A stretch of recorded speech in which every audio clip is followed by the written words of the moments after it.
কৃষ্ণ কৃষ্ণই আজন্মৰ সেৱাস্থলী ভক্তি সুধা সন্ধানী সত্ৰ উপবিষ্ট হৈ থকা মহাপ্ৰভু সমস্ত অনুক্ষেপ কৰি বাৰু শ্ৰীচৰণলৈ ভক্তি ভৰা সেৱা নিবেদন কৰিলো।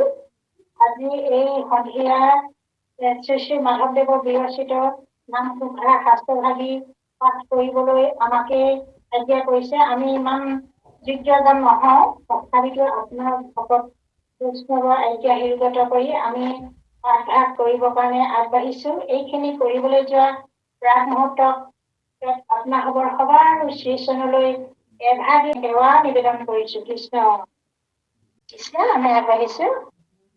কৃষ্ণ হৰি কৃষ্ণ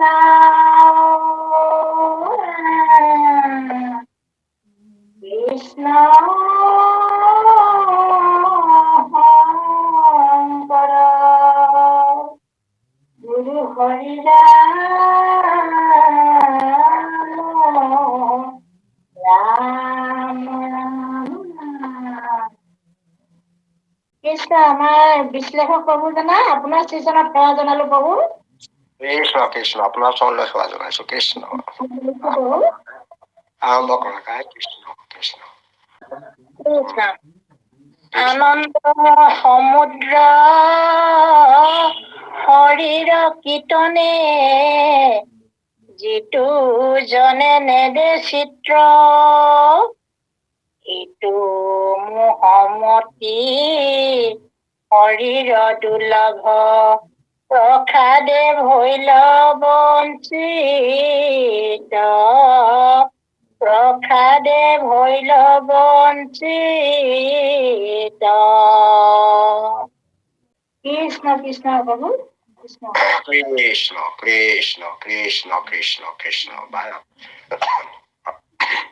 আপোনাৰ ওচৰলৈ আমি সেৱা নিবেদন কৰিছো।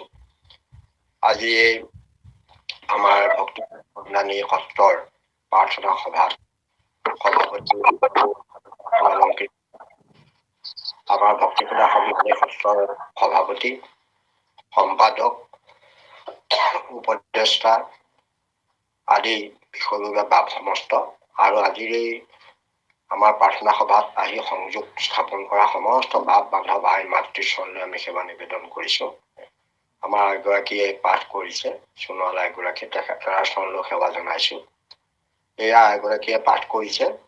কৃষ্ণ আনন্দ সমুদ্ৰ শৰীৰ কীৰ্তনে যিটো জনে নেদে চিত্ত সিটো মূঢ়মতি শৰীৰ দুৰ্লভ প্ৰসাদে ভৈল বঞ্চিত।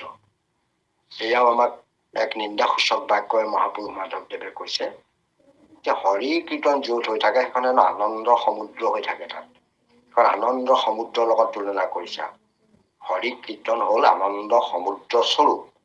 তেনে আনন্দ সমুদ্ৰ স্বৰূপ হৰি কীৰ্তনক আমি তাত একান্ত মনে আমি তাত মজি থাকিব লাগে। তাত আমি চিত্ত দিব লাগে। আমাৰ চিত্ত অকল কাণ দিয়াই নহয়, কাৰণ আমাৰ কাণ মন এই দুটা দিলেই নহব, মন কাণ দিলেই নহব, লগতে আমাৰ চিত্ৰটো তাত সম্পূৰ্ণক্ৰমে জড়িত কৰি ল'ব লাগিব। চিত্ৰটো মানে কেলে কৈছে জানেনে, যে চিত্ৰটো হল যেতিয়া সৎ ভাৱনাত যেতিয়া মনটো স্থিৰ হৈ থাকে চিত্ত বুলি কয়। সেইকাৰণে তেওঁ একেবাৰে যে এটা পবিত্ৰ বস্তু শ্ৰৱণ কৰিছে এটা সৎ ভাৱনাৰে শুদ্ধ ভাৱনাৰে আমি কিছুমান কথা শুনো, বিশ্লেষণাত্মক দৃষ্টিৰে শুনো। কোনোবাই কিবা এটা ভাষণ দি আছে আমি শুনিছো, কিন্তু সেইটো আমি সৎ ভাৱেৰে নুশুনিবও পাৰো। আমি বিশ্লেষণ ভাৱেও শুনিব পাৰো, কোনটো ভাল কথা কৈছে কোনটো বেয়া কথা কৈছে, পাছত হয়তো সেইখিনি আমি বিশ্লেষণ কৰিব পাৰো। কিন্তু হৰি কীৰ্তন যেতিয়া আপুনি শ্ৰৱণ কৰিব, আনন্দ সমুদ্ৰৰ হৰি কীৰ্তন যেতিয়া শ্ৰৱণ কৰিব, তেতিয়া কিন্তু সৎ চিতেৰে শুনিব লাগিব। সৎ চিত মানে সেইটোত আৰু তুমি বিশ্লেষণ কৰাৰ কোনো প্ৰয়োজন নাথাকে।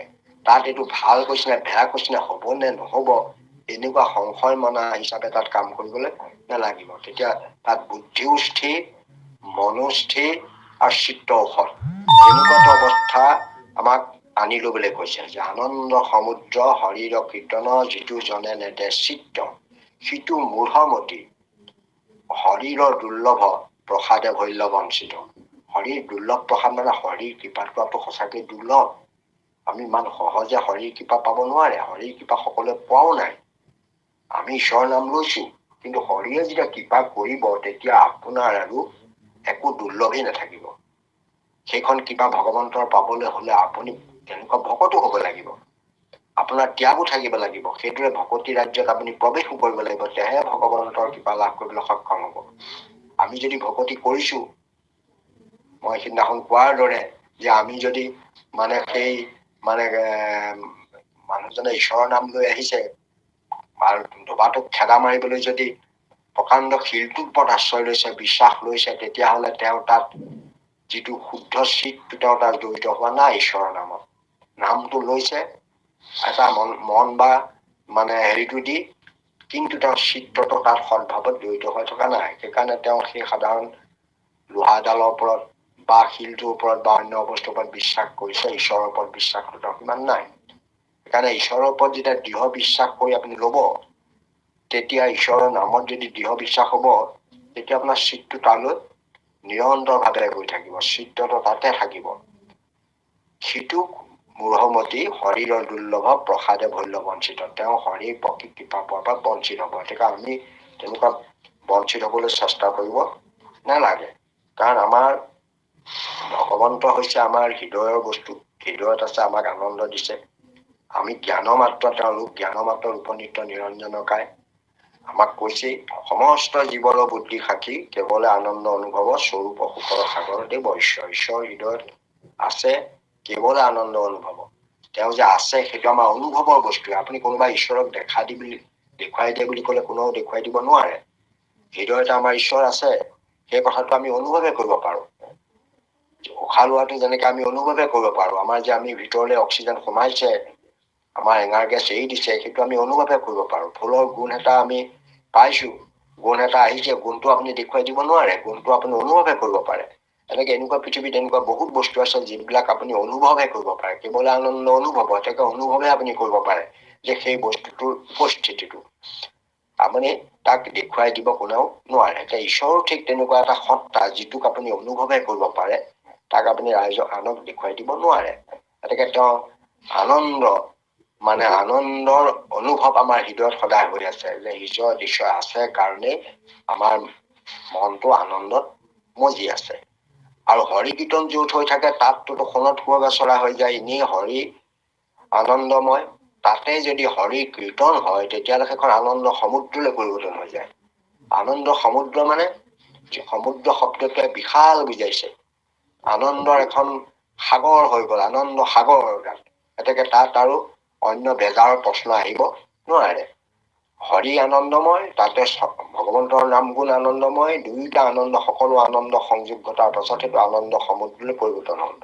তেনে আনন্দ সমুদ্ৰত যিসকলে তেওঁ চিত্ত দি সেইবিলাক শ্ৰৱণ নকৰে বা সেইবোৰ শুনিবলৈ ইচ্ছা নকৰে, তেনেকুৱা জনক মূঢ়মতি বুলি কৈছে। সিটো মূঢ়মতি, মূঢ় মানে অজ্ঞান, মূৰ্খ, তেওঁৰ কোনো জ্ঞান নথকা নিচিনা। তেনেকুৱা এজন লোকক হৰিৰ যিটো কৃপা, সেই কৃপাৰ পৰা দুৰ্লভ কৃপাৰ পৰা বঞ্চিত হৈছে বুলি কৈছে। কাৰণ ঈশ্বৰৰ নাম শুনিলে, তাত মন প্ৰাণ সঁপি দিলে, তেতিয়া হেনো ভগৱন্তৰ কৃপাময় হয়। তেওঁ সেইকাৰণে ভগৱন্তই আমাক কৃপা কৰে। ভগৱন্তই কৃপাৰ পৰা আমি এতিয়া বঞ্চিত হৈ গলো, কাৰণ তেওঁ আমাকতো কৃপা নকৰিব। নাম ললেহে ভগৱন্তই কৃপা কৰিব। গতিকে আমি নামেই নলওঁ আৰু নাম নুশুনো, তেতিয়াহ'লে আমাৰ ভগৱন্তৰ কৃপাৰ পৰা আমি বঞ্চিত হম। সেইকাৰণে ইয়াত মহাপুৰুষ মাধৱদেৱে তেনে ক্ষেত্ৰত আমাক সাৱধান বাণী শুনাইছে যে তোমালোকে ঈশ্বৰৰ যেতিয়া পৰম মংগল হৰিনাম কীৰ্তন চলি থাকিব, কোনে লৈছে, ক'ত লৈছে, কেনেকে লৈছে না, আমি হলো নামৰ প্ৰিয়, নামক ভাল পাওঁ, নামটো ভাই আহিছে, আপুনি সেইফালে কৰ্ণখন দি নামটো শুনক। নাম শুনাত আমাৰ অসুবিধা একো নাই। কোনে লৈছে, কি লৈছে, সেইবোৰলৈ আপুনি প্ৰশ্ন নকৰিব। কাৰণ ঈশ্বৰৰ নামটো, নামক কোনো অপবিত্ৰ কৰিব নোৱাৰে। নাম সদায় পবিত্ৰ বস্তু, নামক কোনোবাই অপবিত্ৰ কৰিব পৰা সামৰ্থ্যও নাই। সেইকাৰণে কোনোবাই কৰ্মকাণ্ড মানুহে হওক বা অন্য প্ৰকাৰে ক'ৰবাত ঈশ্বৰৰ নাম হৈছে, আপোনাক বায়ুমণ্ডলত ভাহি আহিছে, আপুনি কাণখন দি একান্ত শুনি সেইফালে চাই আপুনি সেৱা জনাওক, নমস্কাৰ জনাওক। ইয়াত মাধৱপুৰুষে নামঘোষা পৰৱৰ্তী সময়ত সেইখিনি কথা কবগৈ। গতিকে তালৈ আমি শুনক, আমি শ্ৰদ্ধা কৰি সেইখিনি আমি শুনিব লাগে, তালৈ চিত্ৰটো দিব লাগে, দি আমি যদি সেইটোকে নকৰোঁ তেতিয়াহ'লে আমি এটা সুবিধাৰ পৰা নিজকে বঞ্চিত কৰি ৰাখিম, ঈশ্বৰৰ নাম শুনাৰ পৰা বঞ্চিত কৰিলোঁ। লোকে গাইছে তাকো আমি নুশুনিলোঁ, তাৰ ফলত সেইকাৰণে আমাক মূঢ়মতি বুলি ইয়াত মাধৱদেৱে কৈছে, আমি হৰিৰ কৃপাৰ ৰসৰ পৰা আমি বঞ্চিত হ'লোঁ। প্ৰসাদক মানে কৃপা, হৰিৰ কৃপাৰ পৰা আমি বঞ্চিত হ'লোঁ বুলি ইয়াত মাধৱদেৱে পুৰুষে দুখ প্ৰকাশ কৰিছে। কৃষ্ণই যাওকচোন কৃষ্ণ। মুকুট সকলো হৰিৰ কীৰ্তনে, কৰন্ত সদায় ৰাতি, হেন কীৰ্তনত যিটো নেদেশিত, যাইবে ইটো অধোগতি, যাইবে ইটো অধোগতি। কৃষ্ণ। এই ঘোষাকেইটাকে প্ৰায় একেধৰণৰ ঘোষাই প্ৰায় একেধৰণৰ অৰ্থ ইয়াত প্ৰকাশ কৰিছে। মুকুট সকলো আগতেও কৈ গৈছে যে মুকুট সকলো হৰিৰ কীৰ্তনে, কৰন্ত সদায় ৰতি, হেন কীৰ্তনত যিটো নেদে চিত্ত, যাইবে সিটো অধোগতি। আগৰ ঘোষা কিবাকিবিৰ লগত ইয়াৰ সামঞ্জস্য আছে। যিসকলে মুক্তি লাভ কৰিছে, মুকুট মানে মুক্তি লাভ কৰোতাসকল, যিসকলে ইতিমধ্যে মুক্তি লাভ কৰিছে তেওঁলোকো হৰি কীৰ্তনৰ প্ৰতি সদায় ৰতি কৰে, আগ্ৰহ কৰে, হৰি কীৰ্তন শুনিবলৈ ইচ্ছা প্ৰকাশ কৰে। কাৰণ হৰি কীৰ্তনতহে প্ৰকৃততে আনন্দটো পোৱা যায়, মুক্তি লাভ কৰা। কাৰণ মুক্তি লাভ কৰিলে আকৌ হৰি কীৰ্তনৰ তেওঁলোকৰ প্ৰতি মানে ৰতি হোৱাৰ কি দৰকাৰটো আছে? কাৰণ আমিতো যিবোৰ হৰিনাম লৈছোঁ, ভকতি কৰিছোঁ, শৰণ লৈছোঁ, ভজন লৈছোঁ, আমাৰ উদ্দেশ্যটো হ'ল মুক্তি লাভ কৰা। গতিকে এতিয়া মুক্তি লাভ কৰাৰ পাছতো আকৌ সেইসকলে কিন্তু হৰি কীৰ্তনৰ প্ৰতিহে আগ্ৰহ প্ৰকাশ কৰি থাকে। তেনেকুৱা ক্ষেত্ৰত হেন কীৰ্তনত যিটো নেদে চিত্ত, যাইবে সিটো অধোগতি। গতিকে আমি মুক্তি লাভ কৰা সকলেও যি হৰি কীৰ্তনৰ প্ৰতি সদায় ৰতিপ্ৰীতি কৰি থাকে, শুনিবলৈ আগ্ৰহ প্ৰকাশ কৰি থাকে, তেনে হৰি কীৰ্তনৰ প্ৰতি আমি যদি চিত্ত নিদিওঁ তেতিয়াহ'লে আমি নিশ্চয় অধোগতি যাম। অধোগতি মানে তললৈ যোৱা, অধোগতি আৰু ঊৰ্ধ্বগতি। কতো অধোগতি, কতো ঊৰ্ধ্বগতি। আমাৰ কৰ্মফল অনুসৰি কেতিয়াবা ঊৰ্ধ্বগতি হয়, কেতিয়াবা অধোগতি হয়। আমাৰ যে এই ইন্দ্ৰদ্যুম্ন ৰজাৰ যিটো প্ৰাৰ্থনা কৰিছে তাত মানে সেইটো লিখিছে, মানে জল যন্ত্ৰ চক্ৰে জৰিবদ্ধ হৈয়া খণ্ড ঘট যেন মতে, কতো ঊৰ্ধ্বগতি কতো অধোগতি, কতো থাকো মধ্যতে।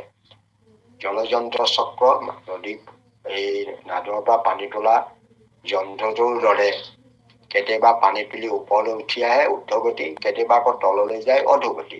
সেইকাৰণে আমি কৰ্মফল অনুসৰি সংসাৰ চক্ৰত কৰ্ম বন্ধ হৈয়া সংসাৰৰ চক্ৰত সেই মতে ভগৱন্ত ভ্ৰমো চিৰকাল কদাচিতো মই দুখৰ নেদেখো অন্ত। আমি কৰ্মবন্ধ হৈ আমাৰ কৰ্মৰ ফলত আমি ভুগি তাৰ ফলত আমি কেতিয়াবা অধোগতি হৈছো, কেতিয়াবা ঊৰ্ধ্বগতি হৈছো। ভাল কাম কৰিছো, পবিত্ৰ কাম কৰিছো, জনহিতকৰ কাম কৰিছো, তেতিয়া আমি অলপ ঊৰ্ধ্বগতি হৈ দেৱলোকলৈ গৈছো, স্বৰ্গলোকলৈ গৈছো, ভূৱলোকলৈ গৈছো, মহালোকলৈ গৈছো, জনলোকলৈ গৈছো, তপলোকলৈ গৈছো। বেছিকে ভাল কাম কৰিলে ব্ৰহ্মলোক পৰ্যন্তলৈকে আমি গলো আৰু।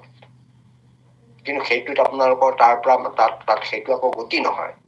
তাৰ পৰা আমি যদি বেয়া কাম কৰিছো তেতিয়াহ'লে আমি তলৰ লোকলৈ গৈছো, যম লোকলৈ গৈছো, যমৰ সাঞ্জমণি পুৰীত আমাক শাস্তি দিছে। আকৌ কৃমি কীট হস্তি ঘোঁৰা জীৱ জন্তু এইবিলাকৰ জন্ম লাভ কৰিবলগীয়া হৈছে কৰ্মফল অনুসৰি। সেইদৰে আমি বিভিন্ন তিৰ্যক প্ৰাণীত জন্ম লাভ কৰি সংসাৰ চক্ৰত বিচৰণ কৰি থাকিব লাগিব। এয়া হ'ল অধোগতি। তললৈ অহাটো অন্য প্ৰাণীৰ ৰূপেও জন্ম লাভ কৰাটো অধোগতি।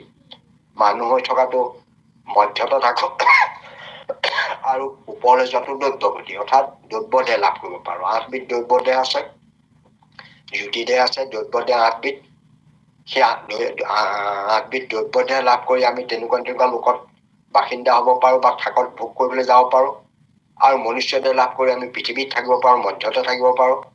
আৰু কেতিয়াবা তিৰ্যক 5বিধ দেহ আছে, 5বিধ হেনো তিৰ্যক দেহ, সেই তিৰ্যক দেহ লাভ কৰি আমি ইতৰ প্ৰাণী একেবাৰে নিম্ন স্তৰৰ পৰা আমি ধৰা গৰু ম'হ জীৱ জন্তুলৈকে আমি এইবিলাক হৈ ফুৰিব লাগিব। সেইকাৰণে এইটো অধোগতি কৈছে। সেইকাৰণে আমাক ইয়াত কৈছে যদি আমি হৰি কীৰ্তনৰ প্ৰতি চিত্ত নিদিওঁ আমাৰ তেতিয়াহ'লে আমি অধোগতি যাম। অধোগতি শব্দটোৱে আমাৰ আমি মানে মনুষ্য লোকতো নাথাকো, দেৱলোকলৈও যাব নোৱাৰিলো, আৰু লগতে আমাৰ তিৰ্য প্ৰাণী জন্ম লাভ কৰিবলৈ আমি গুচি যাব লাগিব। গতিকে ইয়াত সেইটোকে বুজাইছে। কৃষ্ণ যাওকচোন। কৃষ্ণ। হৰে কৃষ্ণ কৃষ্ণ। কলিত জনম লভিয়া হৰিৰ নামত নকৰে ৰতি, ইটো মোহমতি আনকে নমতে, সাধিবে আপোনাক সাধিবে আপোনাক কৃষ্ণ কৃষ্ণ কৃষ্ণ। কলিত জনম লভিয়া হৰিৰ নামত নকৰে ৰতি, মূঢ়মতি আনকে নমতে, সাধিবে আপোনাৰ গতি। মানে কলি যুগত হৰি নাম নললে গতি নাপায়, সেইটো খাটাং। কলি যুগত জন্ম লাভ কৰি যদি হৰি নাম নলয়, তেতিয়াহ'লে তেওঁ আৰু গতি পাব নোৱাৰে। কাৰণ আনকে নমতে, অন্য কোনো উপায়েৰে তেওঁ গতি পাব নোৱাৰে। সেইকাৰণে তেওঁ মূঢ়মতি বুলি ইয়াত কৈছে। কাৰণ কলি যুগত অন্য উপায়েৰে গতি পোৱাৰ কোনো উপায় নাই। মানে কলি যুগত অন্য ধৰ্ম কৰ্ম যিবোৰ আছে সমস্তখিনি ভগৱন্তই লগত লৈ গুচি গল। আন ধৰ্ম কৃষ্ণৰ লগতো গুচি গল, এক স্থান হৈ হৰি নাম মাজে ৰৈল। এতেকেহে নামতো সমস্ত পুণ্য পাই, জানিয়া যতনে ফুৰা হৰি নাম গায়। সেইকাৰণে নামেহে কৰিবে সবে মনোৰ্থ সিদ্ধি, জানিবা হৰিৰ নামেহে নম দিধি। নামে তপ নামে জপ নামে যুগত ধ্যান, নামে দান নাম পুণ্য কোটি তীৰ্থস্থান। নামে ধন জন বন্ধু নামে পিতা মাতা, নামে নিজ শহীদ নামেহে গতি দাতা। ইহ পাৰ কালে নাম বিনা নাই, চাৰিও বিৰ ৰক্ষে মুখ্য অভিপ্ৰায়।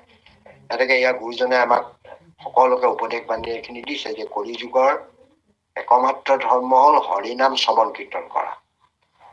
এনেকে এই কলিকালত জন্ম লাভ আমি কৰিলো। ইফালে ভাৰতবৰ্ষৰ নিচিনা এখন পবিত্ৰ ভূমি পালো, নৰদেহটো লাভ কৰিছো, আৰু হৰিনাম কীৰ্তন আমি নলৈ, হৰিনাম কীৰ্তনত আমি ৰতি প্ৰীতি যদি নকৰো, বা হৰিনাম লবলৈ যদি আগ্ৰহ প্ৰকাশ নকৰো বা চেষ্টা নকৰো, তেতিয়াহলে আমাৰ কোনো উপায় নাই এই কলি যুগত আৰু গতি পোৱাৰ। অৰ্থাৎ আমি গতি সাধিব নোৱাৰিম। আমাৰ মনুষ্য দেহ পাই যি গতি সাধিব নোৱাৰে, তেতিয়াহ'লে তেওঁ মনুষ্য ফলটো জন্মটো বিফলে গল। মনুষ্য শৰীৰৰ পাই হৰি নভজিলা, অৱশ্যক হৈ বাহা ভাই তৃণত উঠিলা। অৰ্থাৎ আকৌ তেওঁ মানে পুনৰ আৰম্ভ কৰিব লাগিব, তেওঁৰ মানে আকৌ জন্মান্তৰ। তাৰমানে একোজন পণ্ডিত মানুহৰ কথা এইটো উল্লেখ কৰিছে। মানুহজন শাস্ত্ৰজ্ঞ আৰু পণ্ডিত মানুহ, বেদ বেদান্ত শাস্ত্ৰ আদি অধ্যয়ন কৰি তেওঁ সেইবোৰ একেবাৰে মুখস্থ কৰি আহিছে। সুধিলেই পদকে তেওঁ এটা কৈ দিব পাৰে। অৰ্থাৎ সবল ব্ৰহ্মৰ পাৰভল্য যিটো কৃষ্ণত ভকতি নাই। শাস্ত্ৰ পঢ়িলে, শাস্ত্ৰ অধ্যয়ন কৰি পেলাই শাস্ত্ৰৰ গোটেই কথা তেওঁ মনত আছে, মুখস্থ আছে, সুধিলে চব কব পাৰে, কি হৈছে কি নাই হোৱা, কেতিয়া বিশ্বখন সৃষ্টি হৈছিল, কোন আছিল, কেনেধৰণে সৃষ্টি হল, এইবোৰ এটাবোৰ তথ্য আপোনাক কৈ দিব পাৰিব বেদ বেদাংগ সম্পৰ্কে। এনেকে তেওঁ সেইবোৰ অতিক্ৰম কৰি গল, তেওঁ সেইবোৰ সমস্ত জানে, কিন্তু তেওঁ ভকতি কৰা নাই। কৃষ্ণত তেওঁ ভকতি কৰা নাই। কাৰণ শাস্ত্ৰবিলাকৰ সিদ্ধান্ত হৈছে হৰি ভক্তি সাধন। সমস্ত শাস্ত্ৰত কৈছে যে তুমি হৰি ভক্তি কৰা, হৰি ভক্তি নকৰিলে গতি নাই। এনেকে শাস্ত্ৰৰ যিটো মূল সিদ্ধান্ত, শাস্ত্ৰই যিটো কৰিবলৈ কৈছে, এই কৰাটোত তেওঁ গুৰুত্ব দিয়া নাই, শাস্ত্ৰৰ কথাবিলাকতহে গুৰুত্ব দি আছে। যে শাস্ত্ৰত এনেকে লিখা আছে, আমুকত এনেকে লিখা আছে, সেইটো বুলি কয়। এনেকে তেনেকুৱা বহু মানুহ আমাৰ ইয়াত আছে। তেওঁ কীৰ্তন ঘোষা মুখস্থ আছে, ভাগৱত মুখস্থ আছে, ধুনীয়া ব্যাখ্যা কৰিব পাৰে, বহুত ব্যাখ্যাকাৰ আছে, এনেকে ব্যাখ্যা কৰি ফুৰিছে, কিন্তু তেওঁ ভকতিটো আনে কোৱাৰ দৰে কৰিছে নে নাই, সেইটোৱে ডাঙৰ কথা। এজন লোকে মানে এটা প্ৰশ্ন কৰিছে এঠাইত, এজন লোকে কৈছে কথাটো যে এজন ব্যাখ্যাকাৰে, শাস্ত্ৰকাৰ এজনে বিৰাট ব্যাখ্যা কৰি আছে, বহু দেৰি ব্যাখ্যা কৰি কৰি তেওঁ কলে যে শাস্ত্ৰৰ সিদ্ধান্তটো হৈছে এইটোৱেই যে সংসাৰত ধন দৌলত ঐশ্বৰ্য বিভূতি, ঘৰ সংসাৰ, ল'ৰা ছোৱালী, পুত্ৰ পৰিবাৰ, মাটি সম্পত্তি, গাড়ী ঘোঁৰা, যিবোৰ আমি সম্পদ ঘটিছো, টকা পইচা বেংক বেলেঞ্চ, এইবোৰ সমস্ত অসাৰ। এইবিলাক আমি একো লগত লৈ যাব নোৱাৰো। এতেকে লগত লৈ যাব নোৱাৰাখিনি আমি গোটোৱাৰ কাৰণে চেষ্টা কৰিব নালাগে, তাৰ প্ৰতি আমি হাবিয়া হ'ব নালাগে। এইটো ঠিকেই আছে কথাটো। কিন্তু যেতিয়া তেওঁ যাবৰ সময় হ'ল, তেওঁক পইচা এটা দি সেৱা জনালে, জনোৱাৰ লগে লগে তেওঁ ক'লে এয়াই মোৰ নহ'ব, মোৰ ইমান খৰচা হৈছে, এতেকে মোক আপুনি 10,000 টকা দিব লাগিব। তেতিয়াই মানে তেওঁৰ বাক্যটো অৰ্থটো তেওঁ ওলাই পৰিল। তেতিয়া সেই ঘূৰাই সিজনে কৈছে যে এই জগতখনত একো ধন সম্পদ ঐশ্বৰ্য বিভূতি এইবোৰ আমি একো লগত নিবাওঁ, এইবিলাকৰ প্ৰতি আপোনালোকে চেষ্টা নকৰিব। এই কথাটো কবলৈকে সেইজন লোকে আমাৰ পৰা 10,000 টকা লৈ ললে। তাৰ মানে সেইজনে আচলতে সেইটো প্ৰয়োগ কৰা হোৱা নাই, তেওঁ হয়তো আনক কবলৈহে কথাটো কৈছে, নিজে কিন্তু ধনৰ প্ৰতি শ্ৰদ্ধাটো তেওঁ আছেই, পইচা লাগিবই, পইচা নহলে তেওঁ চলিব নোৱাৰে। সেইকাৰণে সেই কথাটো শেষত গৈ কাৰোবাক সেৱা কৰোঁতে সেইটো প্ৰমাণ কৰি দিলে যে প্ৰকৃততে মই যিখিনি কথা কৈছো সেইটো কোৱা কথাহে, তো শবদ ব্ৰহ্মৰে তেওঁ পাৰ পৰিছে। কথাখিনি যিখিনি কৈ গ'ল একো নাই, প্ৰয়োজন নাই বুলি, কিন্তু তেওঁ কাৰ্যটো নিজেই পালন কৰা নাই, কাৰণ তেওঁ টকা নহলে যাব নোৱাৰা হৈ গ'ল, টকা লাগিবই তেওঁ। সেইদৰে আমাৰ সংসাৰখন হৈ আছে। আচলতে আমি কৈ আছো মেলি আছো লোকৰ কাৰণে যেন এইবোৰ দৰকাৰী কথা, নিজৰ কাৰণে যেন নহয়। এনেকে ভকতিটো আমি নিজে যদি নকৰি লোকক ভকতি কৰিবলৈ কৈ থাকো, তুমি ঈশ্বৰক ভজা, এতিয়া মই ব্যাখ্যা কৰি আছো আৰু যদি মই ঈশ্বৰ ভক্তিটো নকৰো, ঈশ্বৰৰ নাম যদি মই নিজেই নলওঁ, তেতিয়াহ'লে ময়ো শবদ ব্ৰহ্মৰ পাৰভল্যা কথাটো মোৰ গাতো খাটিব। যে আমি শাস্ত্ৰৰ সমস্ত কথা ব্যাখ্যা কৰি আছো, ৰাইজক বুজাই আছো, এইটো কৰা সেইটো কৰা, সিটো কৰা ইটো কৰা, এইটো নকৰিলে এইটো হব, কিন্তু মই নিজে আকৌ নকৰো, তেতিয়াহ'লে মোৰ নিচিনা মানুহবিলাকৰ কাৰণেই সাধাৰণতে এই বাক্যবোৰ আমাক কৈছে যে আমি শবদ ব্ৰহ্মৰ পাৰভল্য যিটো কৃষ্ণত ভকতি নাই, যদি মই ভকতি নকৰো, এনেকে ভকতি কৰাৰ প্ৰণালীটো যদি মই নিজে নকৰো, পুৱা গধূলি গুৰু সেৱা নকৰো, ঈশ্বৰৰ নাম লৈ নাথাকো সময় সুবিধা পালে, তেতিয়াহ'লে মোৰ আমাৰ বৰ নিচিনা একেটাই হৈ গ'ল। পাৰভল্য যিটো কৃষ্ণত ভকতি নাই, তেতিয়া তাৰ শাস্ত্ৰ শ্ৰমে মাত্ৰ ফল যেন ৰাখে বাজি গায়। তেওঁ যিবোৰ শাস্ত্ৰ অধ্যয়ন কৰি সময় নষ্ট কৰিলে, বিশাল শাস্ত্ৰ ভাণ্ডাৰ আনি তেওঁ সময় নষ্ট কৰিলে, তেতিয়াহ'লে তেওঁ মানে তাৰ পৰা একো ফল তেওঁ নহলে তেওঁ শ্ৰমৰ ফল মাত্ৰ যেন ৰাখে বাজি গায়। বাজি গাইৰ লগত তুলনা কৰিছে। বাজি গাই এজনী পুহিলে, যেনেকৈ আপুনি বাজি গাই একদম শকতা বন নুদুকা ধুনীয়াজনী, তাক খুৱাই কৰি থাকিব লাগিব, খুৱাই বোৱাই থাকিব লাগিব, কিন্তু খুৱাই থাকক কৰি থাকক, কিন্তু সেই গৰুজনী আপোনাক পোৱালিও নিদিয়ে, গাখীৰো নিদিয়ে, মানে একো ফল তাৰ পৰা নাপায়। এতেকে বিশাল শাস্ত্ৰ ভাণ্ডাৰ অধ্যয়ন কৰি যদি ভকতি নকৰে, তেতিয়াহ'লে অৱস্থা তেনেকুৱাই হ'ব। আমাৰ এটা সৰু কৌতুকৰ নিচিনা কথা আছে। এজন বিশাল পণ্ডিত, তেওঁ বানাৰসৰ পৰা অধ্যয়ন কৰি আহিলে, বিশাল শাস্ত্ৰ ভাণ্ডাৰ বাকচত ভৰাই ভৰাই লৈ আনিছে। তেওঁ ব্যাকৰণ তীৰ্থ, তৰ্কশাস্ত্ৰী এই ডিগ্ৰীবোৰ তেওঁ লৈ আহিছে, আৰু সেই শাস্ত্ৰবোৰ তেওঁ যিবোৰ পঢ়িছিলে হেনো তেওঁ সমস্ত শাস্ত্ৰ বান্ধি লৈ আনিছে। ইতিমধ্যে ব্ৰহ্মপুত্ৰ পাৰ হৈ তেওঁ যেনিবা মাজুলীলৈ যাব, তাত গৈ পেলাই তেওঁ ধৰ্ম প্ৰচাৰ কৰিব। এতিয়া সেই সময়ত এনেকুৱা আজিকালিৰ নিচিনা ফেৰী চেৰী নাছিল, ইঞ্জিন নাও নাছিল, মানুহে বঠা মৰা মানুহে নাৱত পাৰ কৰে। এনেকে নাৱৰীয়া এটা সুধিলে, মই মাজুলীলৈ যাব খোজো, তই পাৰ কৰি দিব পাৰিবিনে? বোলে পাৰিম।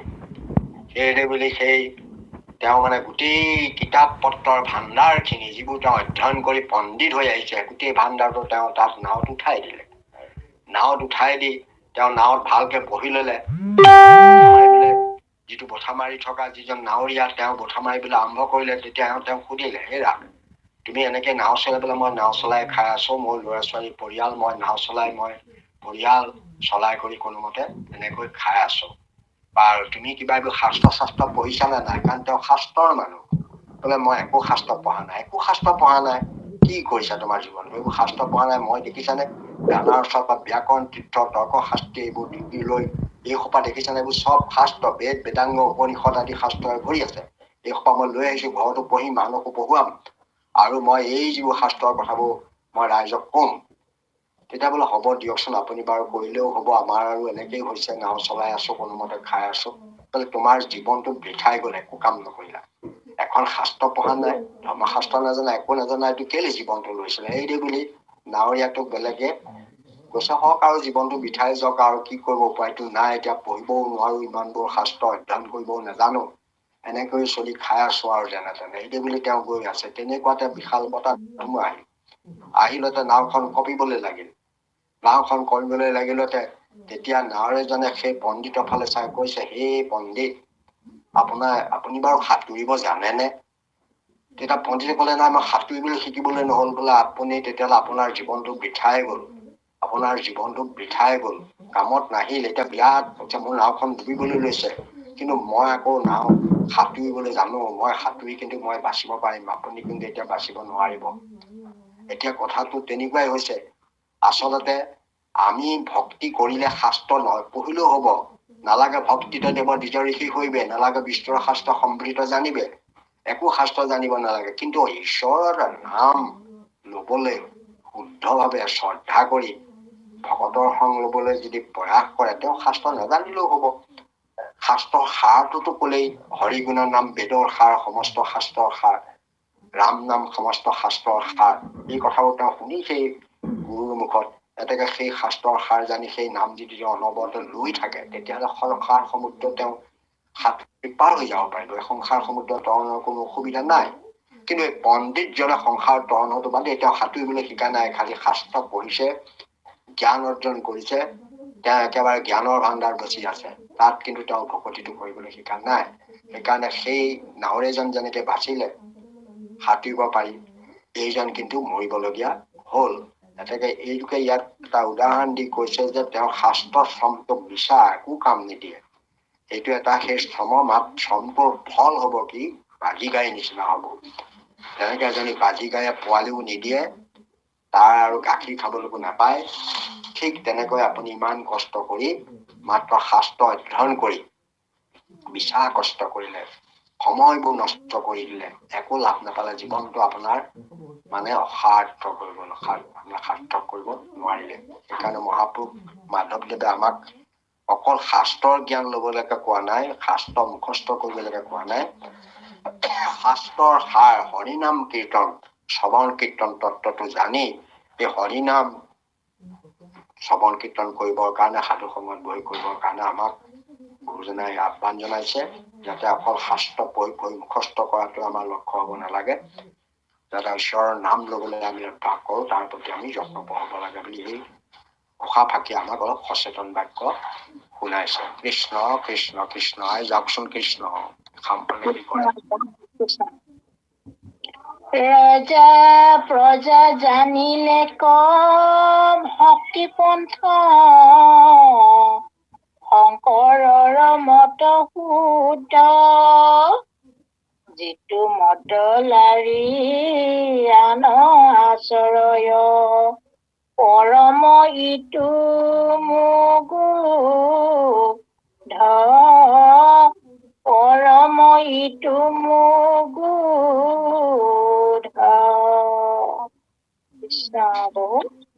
কৃষ্ণ কৃষ্ণ। ৰজা প্ৰজা জানি লেখ ভক্তি পন্থ, শংকৰৰ মত শুদ্ধ, সিটো মত লাৰি আন আশ্ৰয়, পৰম সিটো মুগুধ।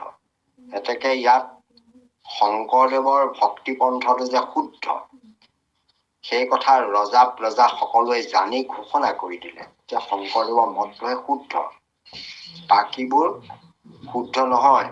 তেনেকুৱা শংকৰদেৱৰ মতটো ৰজা প্ৰজা সকলে শুদ্ধ বুলি কোৱাৰ পাছত সেই মতটোক বাদ দি, সেই ভক্তি পন্থটোক বাদ দি যিসকল লোকে অন্যবোৰ ধৰ্ম আচৰণ কৰি আছে, তেওঁলোকক ইয়াত পৰম মুগুধ বুলি মাধৱ পুৰুষে কৈছে। আপোনালোকে সকলোৱে জানে যে শংকৰদেৱে ৰাজসভাত, নৰনাৰায়ণৰ ৰাজসভাত হেৰিয়ে ধৰিবলৈ আনিছিলে, চিলাৰায় তাৰমানে কেনেকৈ তেওঁক চিলাৰায় পুথিত কেনেকৈ লুকুৱাই ৰাখিছিল, সেইবোৰ কাহিনী আপোনালোকে পাইছে। আমি চিলাৰায় পুথি নিজে চাই আহিছো, ক'ত শংকৰদেৱক ৰাখিছিল, কাকত কোটাও আমি নিজে চাই আহিছো। সেইখন আপুনি তোৰচা নৈত আমি নিজে পাৰ হৈ কাকত কোটা নামঘৰত আমি গৈ বন্তি চন্তি জ্বলাই সেৱা চক্ৰা কৰি তাত মিটিং পাতি আহিছো।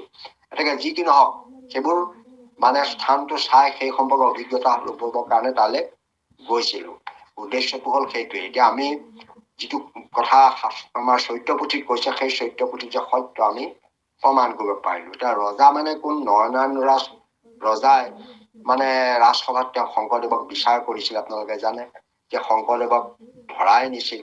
শেষত গম পালে তেওঁ যে শংকৰদেৱক চিলাৰায় দানহে ৰাখি থৈছে। সেইকাৰণে চিলাৰায়ৰ লগত তেওঁ চুক্তি কৰিলে যে তুমি শংকৰদেৱক দিয়া, ৰাজসভাত মই বিচাৰ কৰিম, বিচাৰত তেওঁৰ ওপৰত যিটো মানে হয় সেইমতেহে তেওঁৰ ওপৰত ব্যৱস্থা ল'ম। তেতিয়া কিন্তু চিলাৰায় দেৱানে তাতো তেওঁ মানে পতিয়ন যোৱা নাছিল। মানে নৰনাৰায়ণ ৰজাৰ পুতেকক তেওঁ বনকত ৰাখি লৈছিল যে যদি শংকৰদেৱৰ ওপৰত কিবা আপুনি অপঘাত কৰে, কিবা অপমান কৰে, তেতিয়াহ'লে আপোনাৰ পুত্ৰক মই কাটি দিম। সেইকাৰণে তেওঁ এনেকুৱা ধৰণে চিলাৰায়দানে ইতিমধ্যে ভুৱনেশ্বৰীক বিয়া পাতিছিল, আপোনালোকে জানেই, ৰামৰায় ছোৱালী। সেইকাৰণে তেওঁ ভক্তি ধৰ্মৰ প্ৰতি আগ্ৰহী আছিল, ভক্তি ধৰ্মৰ প্ৰতি শ্ৰদ্ধাশীল আছিল আৰু শংকৰদেৱৰ ওচৰত তেওঁ শৰণো গ্ৰহণ কৰিছিল। সেইকাৰণে শংকৰদেৱক তেওঁ ৰক্ষণাবেক্ষণ দিবৰ কাৰণে এই কাৰ্যসূচীবিলাক কৰিছিল। শেষত ৰাজসভাত যেতিয়া শংকৰদেৱ যায়, ধুনীয়া ব্যক্তিজন, ৰাজসভাত সকলো ব্ৰাহ্মণ পণ্ডিতে মানে দেখিছে যে বৰ ধুনীয়া মানুহজন সোমাই আহিছে। ৰজা নৰনাৰায়ণ ৰজাই দেখিও মানে আচৰিত হৈ গ'ল, ইমান সুন্দৰ চেহেৰাৰ এজন লোক ৰাজসভালৈ আহিছে। তেওঁ কিন্তু আছামী হৈ আহিছে, তেওঁৰ ওচৰত তেওঁ আছামী কৰিহে অনা হৈছে সেই ৰাজসভালৈ। তথাপিতো তেওঁ দেখি পেলাই চিলাৰায়দান থিয় হৈ চিধাই কমলীধৰাক ক'লে যে এওঁক বহিবলৈ আসন দিব লাগে। তেতিয়া ব্ৰাহ্মণসকল থিয় হৈ ক'লে যে নহয়, এওঁক আসন নিদিব, কাৰণ শাস্ত্ৰ মতে স্থান ত্যাগে ন শোভন্তে দন্ত কেশ নকা নৰা। স্থান ত্যাগ কৰিলে দন্ত কেশ নখ নৰে শোভা নাপায়। এই যে সংস্কৃত শ্লোক গালে, স্থান ত্যাগে ন শোভন্তে দন্ত কেশ নকা নৰা, এই দে বুলি শ্লোক গালে। তেতিয়া চিলাৰায়দানে শাস্ত্ৰৰ কথা বুলি ভাবি ৰৈ গ'ল, তেওঁক আসন দিয়াৰ পৰা আঁতৰি থাকিল। তথাপিতো তেওঁ শংকৰদেৱলৈ চাই ক'লে যে আপুনি কওকচোন বাৰু, এই যে ব্ৰাহ্মণসকলে কৈছে স্থানত ত্যাগে ন শোভন্তে দন্ত কেশ নখা নৰা, এইটো শুদ্ধনে? তেতিয়া শংকৰদেৱে হাঁহি মাৰি ক'লে, হয় মহাৰাজ, এইটো শাস্ত্ৰ আছে, কিন্তু ব্ৰাহ্মণসকলে উচ্চাৰণ ভুল কৰিছে, উচ্চাৰণটো ভুলকৈ কৰিছে। তেতিয়া তেওঁক চবেই চিঞৰি উঠিল, কোনে আপুনি কওকচোন উচ্চাৰণটো শুদ্ধ কৰি। ক'লে স্থানত ত্যাগে ন শোভন্তে নহয়, নটো আগলৈ আহিব, স্থানত ত্যাগেই ন শোভন্তে। স্থান ত্যাগ কৰিলেহে শোভা পায় দন্ত, অৰ্থাৎ দাঁতে, দন্ত নখে চুলি, কেশ চুলি আৰু নৰে, এই চাৰিটা বস্তুৱে স্থান ত্যাগ কৰিলে সন্মান আৰু শোভা পায়। তেতিয়া সকলোৱে চিঞৰি উঠিল, যাতে স্থান ত্যাগ কৰিলে কেনেকে শোভা পায়, এই যে চাৰিওফালে এতিয়া চিঞৰ বাখৰ লাগিল। তেতিয়া শংকৰদেৱে সকলোকে ক'লে, নহয় শাস্ত্ৰৰ কথাবোৰ ইমান টুলুঙাকে লিখা নাথাকে, ইয়াত তত্ত্বময় কথা সোমাই আছে। তেতিয়া শংকৰদেৱে ৰাজসভালৈ চাই ক'লে, হে মহাৰাজ, আপুনি কওকচোন বাৰু, আপোনাৰ যে ৰাজসভাত যে হাতীৰ দাঁতযোৰ যে এনেকে ধুনীয়াকে সজাই থোৱা আছে, এয়া কওকচোন, বিপ্ৰসকলক সোধকচোন যে এই হাতীৰ দাঁতযোৰে বাৰু ইয়াক সন্মান পাইছে নে নাই, ই সকলোৱে সন্মান কৰিছে নে নাই। তেতিয়া ব্ৰাহ্মণসকলে সন্মান পাইছে আৰু সন্মান কৰিছে বুলি ক'লে। এতিয়া চাওকচোন, হাতীৰ দাঁতত লাগি থাকলে কোনে গুৰুত্ব দিছিল। এতিয়া তাৰ পৰা আহি আপোনাৰ ৰাজসভাত ই সন্মান সহকাৰে আপুনি তাক ইয়াৰ স্থান দিছে, এনেকে স্থান ত্যাগ কৰি অহাৰ কাৰণেহে সি সন্মান পাইছে। সেইদৰে এই বাঘ নখ বিলাক দেখুৱাই আসনৰ সিংহাসনৰ তেওঁ দেখুৱাই ক'লে, এই নখ বিলাক চোন কেনেকৈ সিংহাসনত ইয়াত লগোৱা আছে, ইয়াৰ বাঘৰ নখৰ পৰা ইয়াৰ স্থান ত্যাগ কৰি অহাৰ কাৰণে ইয়াত সন্মান পাইছে। এতিয়া ব্ৰাহ্মণ সকলো হয় বুলি ক'বলৈ বাধ্য হ'ল। সেইদৰে গৈ পেলাই তেওঁক সেই পহুৰ ছাল বিলাকো ক'লে যে সেয়া কেশ বিলাকে ইয়াত আহি কেনেকৈ তেওঁলোকে ইয়াত সজাই থোৱাৰ কাৰণে সন্মান পাইছে। তেতিয়াও ব্ৰাহ্মণসকল তাতো, কাৰণ ৰজাৰ ওচৰতো সেইবোৰ কথা ক'ব নোৱাৰে, তেওঁলোকে মিছা কথা ক'ব নোৱাৰে, সেইকাৰণে তেওঁলোকে সেইটো সন্মান পাইছে বুলি ক'লে। শেষত শংকৰদেৱে ক'লে, চাওকচোন মহাৰাজে, সিদ্ধান্ত বাগ্যিক, পুৰুষোত্তম বিদ্যা বাগ্যিক, এইসকল মানে ইয়াৰ মানুহ নহয়, এইখন মানে এয়া বংগদেশৰ লোক। তেখেতসকল আমাৰ চিলাৰায়দানেহে তেখেতসকলক কৃপা কৰি ইয়ালৈ লৈ আনিছে। তেওঁলোকে তাত কোনো ৰাজসভাত বহিবলৈ সন্মান পোৱা নাছিল। তাৰ পৰা বংগদেশৰ পৰা এওঁলোক মানে তেওঁৰ স্থান ত্যাগ কৰি আহিহে আপোনাৰ ৰাজসভাত আহি পেলাই তেওঁলোকে ইয়াত সেই সন্মানেৰে উচ্চ আসনত বহিবলৈ সুবিধা পাইছে। আচলতে তেওঁলোকে স্থান ত্যাগ কৰি কৰাৰ কাৰণে পাইছে। এই যুক্তি ব্ৰাহ্মণসকল প্ৰথম দফাতে, প্ৰথম পৰ্যায়তে পৰাজিত হৈ গ'ল। তাৰ পাছততো আপুনি জানেই যে যুক্তি দিলে নৰনাৰায়ণে শংকৰ কছাৰী বুলিবে লৈলে কথা, কোনেও শংকৰ কৃষক নুবুজা তুমি আন দেৱতাক, ব্ৰাহ্মণৰ সেৱা লোৱা কি কাৰণে, ক্ষুদ্ৰ কুল হৈ যাত ক্ষুদ্ৰ হৈ কেন ভাগৱত পঢ়া পুছিও কথা তোমাক, ক্ষুদ্ৰ হৈ কেন নামদন্ন দিয়া ফুৰা লোক সমস্তত, শুনি আছো তুমি গংগা আদি কৰি নামানে একো তীৰ্থক, মৃদাহা কাৰ্যক নেদে কৰি বাহা নিষিদ্ধ কৰা লোকক, শ্ৰাদ্ধ বিশ্বদেৱে একো নামানা নুবুজা একো দেৱক, আকৌ ঘৃতাহুতি দেৱে নেদেহা তুমি বিবাহৰ প্ৰস্তাৱত, তোমাৰ ভকতে একাকাৰ কৰি ফুৰে এইটো লোক সমস্ত কৰে। তাকে 9টা দোষত তেওঁ দোষী কৰিছিল। বিবাহত ঘিউ হোম নিদিয়ালৈকে যিমানবোৰ কথা ক'লে, তুমি ব্ৰাহ্মণৰ সেৱা কিয় লোৱা, ভাগৱত কিয় পঢ়া, মানে ব্ৰাহ্মণ আৰু শুদ্ধই নামদান দিয় কিয়া, ইত্যাদি ইত্যাদি তেওঁক মানে মৃতা কাম কৰিবলৈ কিয় নিদিয়া, স্বাৰ্থ কিয় নামানা, তোমাৰ ভকতে একেকাৰী কৰিব, একেলগে কিবা ব্ৰাহ্মণ কোচ কলিতা কৌৰত্ব সকলো একেলগে কিয় খোৱা, ভেটাহুতি দিবলৈ, এই এটা 9টা প্ৰশ্ন কৰিছিলে শংকৰদেৱে। তাইকেইটা যুক্তিৰে সকলো খণ্ডন কৰি কৰি কৰি কৰি যুক্তিৰে তেওঁলোকক সেইখিনি প্ৰশ্ন উত্তৰ দিলে। মানে নৰনাৰায়ণ ৰজা একেবাৰে সন্তুষ্ট হৈ গল, অতি সন্তুষ্ট হৈ গল, ব্ৰাহ্মণ সকলৰ মুখ বন্ধ হৈ গল। শেষত তেওঁ খং উঠিল।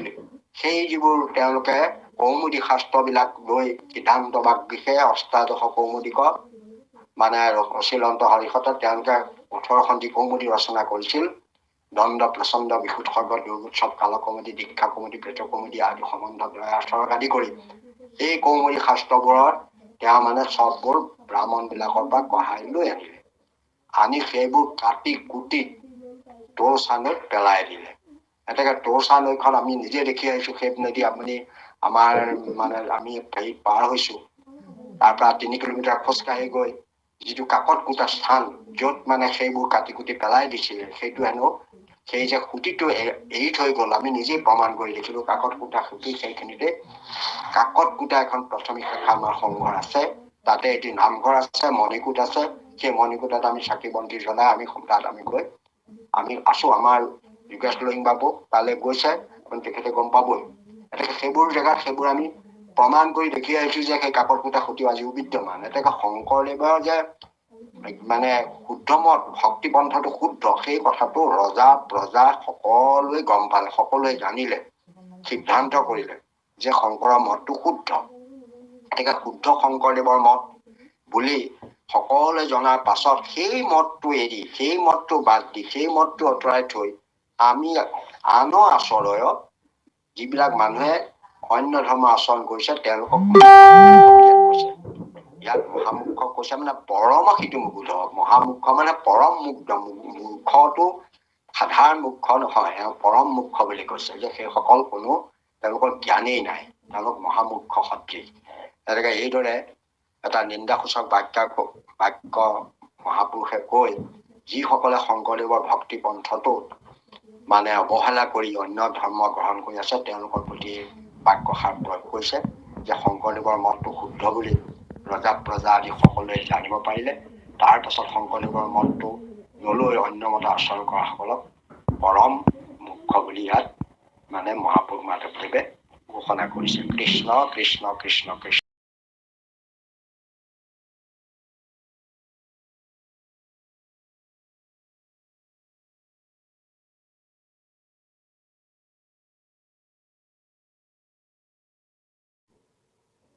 আপুনি পণ্ডিত নুহি মহন্তক নোপাহিলে কদাচিত, তথাপি গুৰু বোলাৱে কৃষ্ণৰ মায়াৰে শুয়া মোহি, মায়াৰে শুয়া মোহি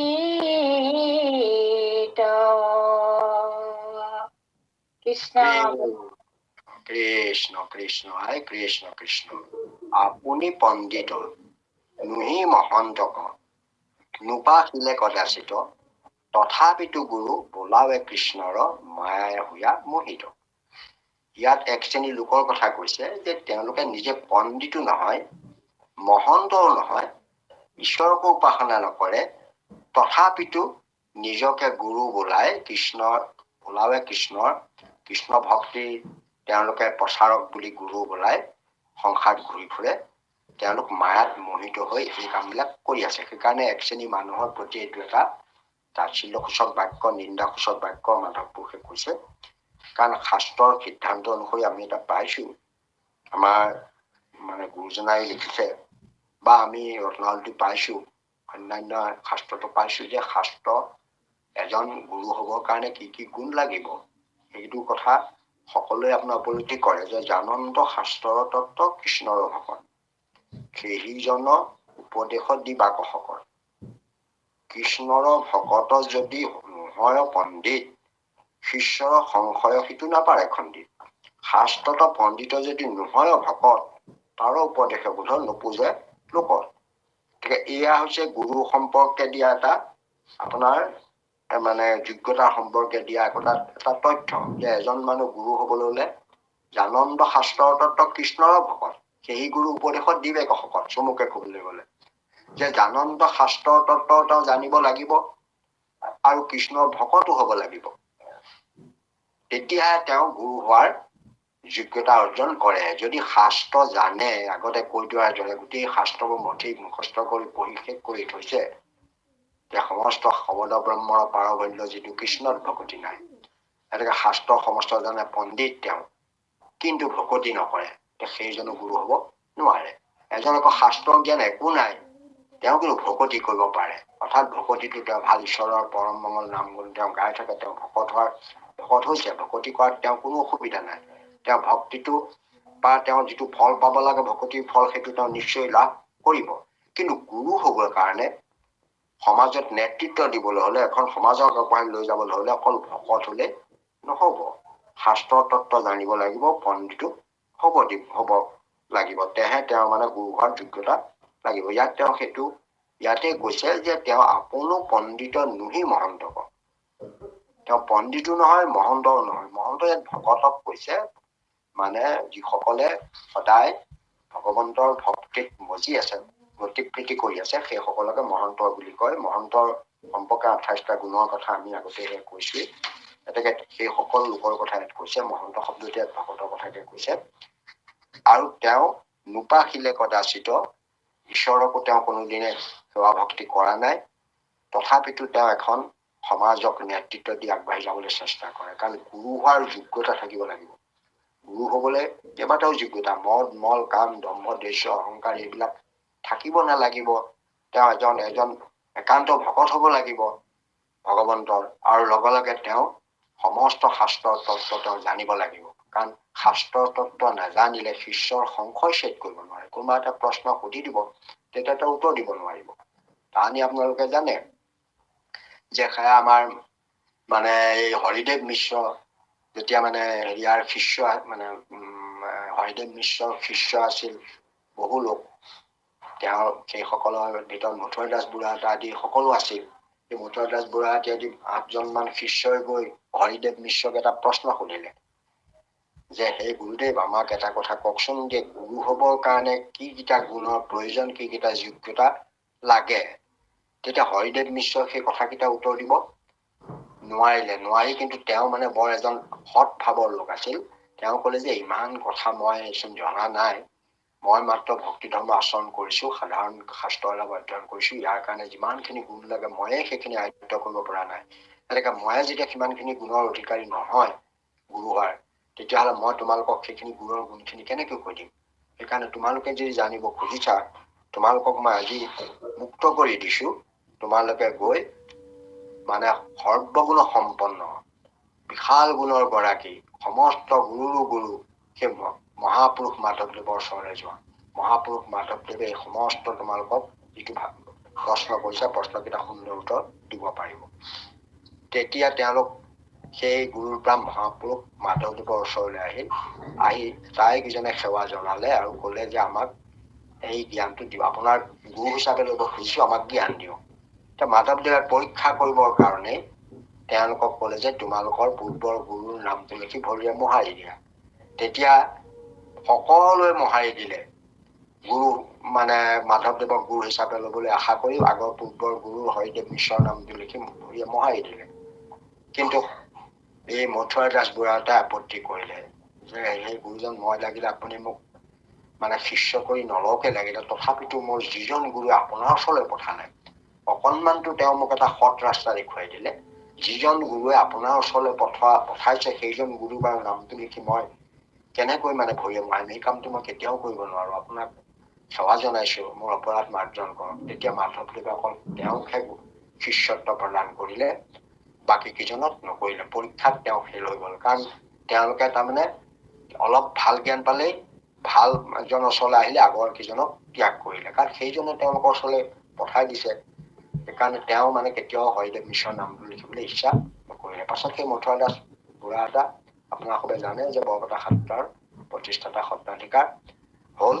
এই মথুৰা দাস বুঢ়াগোহাঁইটাই যিটো আদৰ্শ দেখুৱালে যে সৎগুৰুৰ ওচৰলৈ যাব লাগে, কিন্তু যিসকলে সৎগুৰুৰ ওচৰলৈ আপোনাক পঠাইছে তেওঁলোককো আপুনি অপমান কৰিব নালাগে। এতিয়া কোনোবা ভকতে হয়তো বৈষ্ণৱ, তেওঁ পণ্ডিত নহব পাৰে, গুণ নাথাকিব পাৰে, কিন্তু তেওঁ কৈছে যে তুমি আমুকৰ ওচৰলৈ গৈ শৰণ গ্ৰহণ কৰা, তেওঁ তোমাক সমস্ত জ্ঞান দিব পাৰিব। তেতিয়াহ'লে তেওঁলোকে এটা পথ দেখালে। সেইকাৰণে আমি ভক্তসকলে কিবা এটা শাস্ত্ৰৰ কথা উত্তৰ দিব নোৱাৰিলে তেওঁলোকৰ প্ৰতি আমি মানে বিশ্লেষাত্মক বেয়া শব্দ আমি প্ৰয়োগ কৰিব নালাগে। তেওঁ কি ভকত ওলাইছে যে এইকেইটা কথা সুধিল, তেওঁ উত্তৰ দিব নোৱাৰিলে, কাৰণ তেওঁ শাস্ত্ৰজ্ঞ নহব পাৰে, শাস্ত্ৰত পণ্ডিত নহব পাৰে, কিন্তু তেওঁ ভক্তিত তেওঁ কিন্তু যথেষ্ট আগবাঢ়ি গৈছে। আৰু তেনেকে কিন্তু গুৰু হবৰ কাৰণেহে এই দুইটা গুণৰ প্ৰয়োজন। পণ্ডিতো হব লাগিব, নিজে পণ্ডিতো হব লাগিব, ভকতো হব লাগিব, আৰু নিজে ভকতি কৰিবও লাগিব, তেতিয়াহে সেইজন গুৰু হব পাৰিব। তাকে নকৰিলে কোনোবাই যদি নিজকে গুৰু হৈ, যিবোৰ আমাৰ ইয়াত আপোনালোকে পায়ে গৈছে, নাজানা শাস্ত্ৰ লয় যেহি আহে তাকে কয়, চেদি বাকে নাপাৰা সংশয়, গৰু বোলে তথাপিতো ইয়াৰ মাজে মান্য শতকাৰ খুজি লয়। এনেকুৱা ভালেমান বাক্য, নিন্দাসূচক বাক্য এই নামঘোষাৰ মাজতে সোমাই আছে। এইবিলাক আমি আগতে পঢ়ি গৈছো। সেইকাৰণে ইয়াত গুৰু হোৱাৰ ক্ষেত্ৰত মানে অলপ সাৱধানতা বাণী শুনাইছে। আমাৰ সমাজত তেনেকুৱা বহুত গুৰু আছে, যিসকল তেওঁলোকে নিজেই মানে প্ৰকৃততে পাৰ্গত নহয়, উপযুক্ত নহয়। হয় তেওঁলোকে ভক্তি ভালকে কৰা নাই, নহয় তেওঁলোকে শাস্ত্ৰ অধ্যয়ন পূৰ্ণাংগকে কৰি লোৱা নাই, কিবা এটা হয় তেওঁলোকৰ কম আছে। সেইকাৰণে এই অৱস্থাত গুৰু হোৱাৰ যোগ্যতাবিলাক তেওঁ নিজে লিখিছিল যে এইখিনি যোগ্যতা নাই, এখন সত্ৰৰ গোসাঁইও নাই বুলি তেওঁ তাত লিখিছিল। আপুনি সনাতন ধৰ্মৰ মুখপত্ৰ পঢ়িলে পাব যে বৰ্তমান সত্ৰত 4 সত্ৰত থকা গোসাঁই এজনৰ গুৰু হোৱাৰ যিখিনি যোগ্যতা থাকিব লাগে সেইকেইটা যোগ্যতা নাই। তেখেতসকলে খালি নিজৰ শিষ্যসকলকে সম্পত্তি হিচাপে ব্যৱহাৰ কৰি তাকে ভাগ যোগ কৰি খাই থকাৰ পৰিকল্পনাহে কৰিছে। এনেকুৱা বাক্যও লিখিছে যে আমাৰ তথাকথিত গুৰুসকলৰ হোৱা 10টা ভুল তেওঁ আঙুলিয়াই দিছিল। 10টা ভুল কি কি? সেইকাৰণে তেনেধৰণৰ এইবিলাক কথাৰ ওপৰত ভিত্তি কৰি তেনেকুৱা ধৰণে বহু মানে লোকে তেনেকে সমালোচনা কৰিছে। আমি ভাবো যে যদি গুৰু হব খুজিছে তেতিয়াহলে প্ৰথমতে এই গুণখিনি আয়ত্ত কৰি লওক, ভগৱন্তক শুদ্ধভাৱে ভক্তি কৰাৰ আদৰ্শ নিজে গ্ৰহণ কৰক, আৰু শাস্ত্ৰ যিবোৰ ভক্তি মাৰ্গৰ শাস্ত্ৰ সেইবোৰ ভালকে অধ্যয়ন কৰি অলপ নিজক মানে কোনোবাৰ প্ৰশ্ন কৰিলে উত্তৰ দিব পৰা সামৰ্থ্যৱান হৈ থাকক, তেতিয়া আপুনি গুৰু হওক, তাৰ আপত্তি নাই। আমাৰ গোস্বামীৰ বাবে শেষত কৈ গল যে আমাৰ গুৰু একমাত্ৰ শ্ৰীমন্ত শংকৰদেৱে, আমি গুৰু নহয়, আমি গুৰু আজ্ঞাহে পালন কৰিছো। ঠিক তেনেধৰণে যদি তেওঁলোকে কয় তেতিয়া আমাৰ কবলৈ একো নাই। তেওঁলোকে কয় যদি গুৰু বুলি কলে তেওঁলোকৰ চৰণতে যদি শৰণ দিয়াবলৈ বিচাৰে তেতিয়াহলে তেওঁলোকৰ সেইটো যোগ্যতা আছে নে নাই প্ৰথমতে সেইটো চিন্তা কৰিব লাগিব। নাৰায়ণদেৱ গোস্বামী বা পীতাম্বৰদেৱ গোস্বামীও আমাৰ পূৰ্বৰ ধৰ্মসত্ৰৰ গোসাঁই তেখেতেও সেইটো কৈছিল যে আমাৰ একমাত্ৰ গুৰু শ্ৰীমন্ত শংকৰদেৱে, শ্ৰীমন্ত শংকৰদেৱৰ আজ্ঞা পালিয়ে আমি লোকসকলৰ ওচৰত গুৰু ধৰ্ম প্ৰচাৰ কৰি আছো। সেই একেবাৰে নতুন কমলাবাৰী সত্ৰাধিকাৰ আমাৰ মানে এই নাৰায়ণদেৱ গোস্বামীয়েও সেই এষাৰ কথা সকলো ঠাইতে কৈছিল। আমি ভাবো যিসকল তথাকথিত গুৰু আছে তেখেতসকলে মহাপুৰুষ শংকৰদেৱক গুৰু হিচাপে লওক, আৰু শংকৰদেৱৰ আদৰ্শখিনি তেওঁলোকে এজন মানে উপদেশদাতা বুলি তেওঁ লোকসকলৰ মাজত প্ৰচাৰ কৰক। আৰু শংকৰদেৱকে গুৰু দেখুৱাই যদি তেওঁলোকে আগবাঢ়ি যায় তেতিয়াহলে তেওঁলোকৰ নিশ্চয় তেওঁলোকৰ ধৰ্ম প্ৰচাৰ ক্ষেত্ৰত নিশ্চয় সফল হব পাৰিব। কৃষ্ণ আমি ইয়াতে সামৰিছো। আমাৰ এইখিনিতে দুআষাৰ কবলৈ যাওঁতে অনেকখিনি অপৰাধ ঘটিছে। মনত যি আহিছে তাকে আমি কৈ গৈছো, বা মনৰ মাজত যি প্ৰৱেশ কৰিছেহি তাকে আমি ব্যাখ্যাতে আগবঢ়াই দিছো। ইয়াত নিশ্চয় শতসহস্ৰখিনি অপৰাধ হৈছে। সমস্ত অপৰাধখিনি আপোনাৰ সমস্তই মূলখন নকৰিলে আমাৰ গত্যান্তৰ নাই। সেয়ে সমস্ত অপৰাধৰ কাৰণে আপোনাৰ খবৰ লোখানি চৰণলৈ আমি সেৱা নিবেদন কৰিছো। কোটি অপৰাধ নিতে কৰো আমি দুৰাশয়, হে হৰি মুখ দাস হেনমানি ক্ষমি কপি পাময় ক্ষমি কপি। কৃষ্ণ কৃষ্ণ কৃষ্ণ।